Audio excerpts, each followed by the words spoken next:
अवध ओझा जो कि आज सुबह से ट्रेंड कर रहे हैं, हार गए हैं अपनी विधानसभा सीट पड़पड़गंज से जहां से वो चुनाव लड़ रहे थे। हारने के बाद में भी सबसे ज्यादा ट्विटर पे अगर कोई ऊपर है तो वो अवध ओझा नजर आ रहे हैं और उन्हें हराया है रविंदर सिंह नेगी ने। 74,000 से ज्यादा वोट मिले हैं रविंदर सिंह नेगी को, भारतीय जनता पार्टी से आते हैं और ऐसे में अब वो जीत गए हैं। विपिन, सबसे इंटरेस्टिंग है ये सीट क्योंकि यहाँ पर मनीष सिसोदिया रहे हैं पहले, उनको हटा के मतलब उन्होंने जंगपुरा से सीट से वो लड़े चुनाव और अवध ओझा यहाँ पर आए इस सोच से कि पड़पड़गंज सीट को आम आदमी पार्टी अपने साथ रखेगी, इधर उधर नहीं जाने वाली, जीत रहेगी। क्या हो गया ये? बिल्कुल ये बात सही है। पड़पड़गंज की सीट ऐसी है जो कभी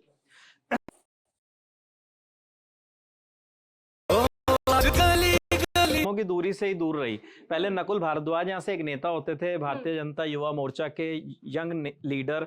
काफी समय तक बीजेपी ने ट्राई किया, जब शीला दीक्षित सरकार थी, कि वो सीट निकाल लें, लेकिन मार्जिन से वो चूक जाते थे कई बार। अनिल चौधरी कांग्रेस से उस दौर में जीता करते थे। उसके बाद 2008 में अनिल चौधरी जीते थे जी। उसके बाद मनीष सिसोदिया को यहाँ से उतारा और मनीष सिसोदिया ने इस सीट को जीता 2008 की अगर हम बात करें तो 2008 में उन्होंने इस सीट को, माफी चाहूंगा 2013 में, 2013, 15 और 20, हाँ 13 में उन्होंने इस सीट को 11,000 के मार्जिन से जीता। उसके बाद 2015 आता है। 2015 में वो इस सीट को 28,000 के मार्जिन से जीतते हैं। और 2020 जब चुनाव आता है ना, तो वो महज 3267 वोटों से इस सीट को जीतकर आगे जाते हैं। उनके सामने का एक तबका है। और रविंदर सिंह नेगी के बारे में एक बात और बता दूं, इस बार मनीष सिसोदिया की सीट बदल के जंगपुरा भेजा गया और उनकी जगह आ गए अवध ओझा साहब, जो कि यूट्यूबर हैं, टीचर हैं और भी बहुत कुछ हैं, पॉपुलर हैं। लेकिन रविंदर सिंह नेगी भी कम पॉपुलर नहीं है। अगर आप कई बार इंस्टाग्राम स्क्रॉल करते होंगे तो रील चलाते चलाते ना आपको एक नेता नजर आते होंगे। वो नेताजी जो है ना, वो क्या करते हैं, वो गली मोहल्लों में जो दुकानें होती हैं उसके जो नाम लिखे होते हैं उसे बड़ा पढ़ते हैं कि क्या नाम लिखा है इस दुकान पे। उससे पूछते हैं भाई साहब इसका क्या मतलब है, आप कौन है। तो वो इस तरीके का काम बड़ा करते थे। दूसरा, दिल्ली में क्या है कि नाली, खड़ंजे, सीवर ये सब बंद पड़े हैं। तो जब सड़कों पे पानी भरता है, बारिश का मौसम आता है, तो नाव लेकर भी एक नेता सड़कों पे नाव चलाता दिखता है। बिल्कुल, बहुत ज्यादा वायरल हुए थे। वो भी रविंदर सिंह नेगी ही है। तो अब रविंदर सिंह नेगी पिछली बार तो चूक गए, लेकिन इस बार वो विधानसभा में नजर आएंगे क्योंकि उन्होंने अवध ओझा को चुनाव हरा दिया है, वो भी 28,072 वोटों के मार्जिन से। रविंदर सिंह नेगी की एक खास बात और बता दूं, कुछ दिन पहले मोदी जी का एक कार्यक्रम था, जनसभा थी दिल्ली में, दिल्ली चुनाव प्रचार के लिए। मंच पर तमाम प्रत्याशियों को बुलाया गया, तो सब एक एक करके आ रहे हैं। ओपी शर्मा जी भी आ रहे हैं, विश्वास नगर वाले, और आपके हर्ष मल्होत्रा जी भी आ रहे हैं जो पूर्वी दिल्ली के सांसद हैं, तमाम नेता आ रहे हैं। उस बीच में रविंदर सिंह नेगी आते हैं और आके वो मोदी जी के पैर छूने लगते हैं। मोदी जी उसके बदले में 3 बार उनके पैर छूते हैं।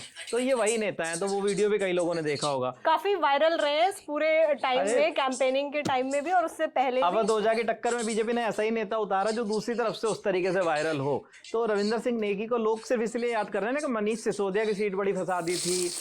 यहाँ पे एक और चीज मैं ऐड करूंगी, क्योंकि यहाँ पर इंडियन नेशनल कांग्रेस पार्टी से अनिल कुमार हैं जो कि हाँ, और साथ ही वो अध्यक्ष भी रहे हैं कांग्रेस पार्टी के, दिल्ली कांग्रेस के।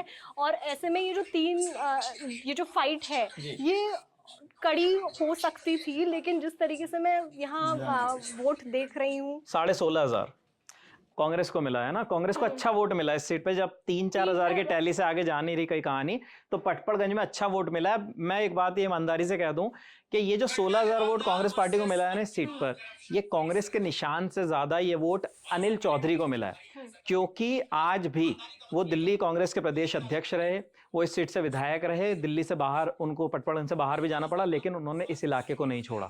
वो अभी भी, अगर किसी के बच्चे का जन्मदिन हो, किसी के यहाँ जागरण हो, तो अनिल चौधरी अब भी वहां जाते हैं। गलियों में इजीली एक्सेसिबल हैं, उनके कार्यालय पे लोग बैठते हैं और वो बताते हैं, तो फोन करते हैं, तो कहते हैं शाम को 3 बजे बुला लो, मैं मिल लूंगा।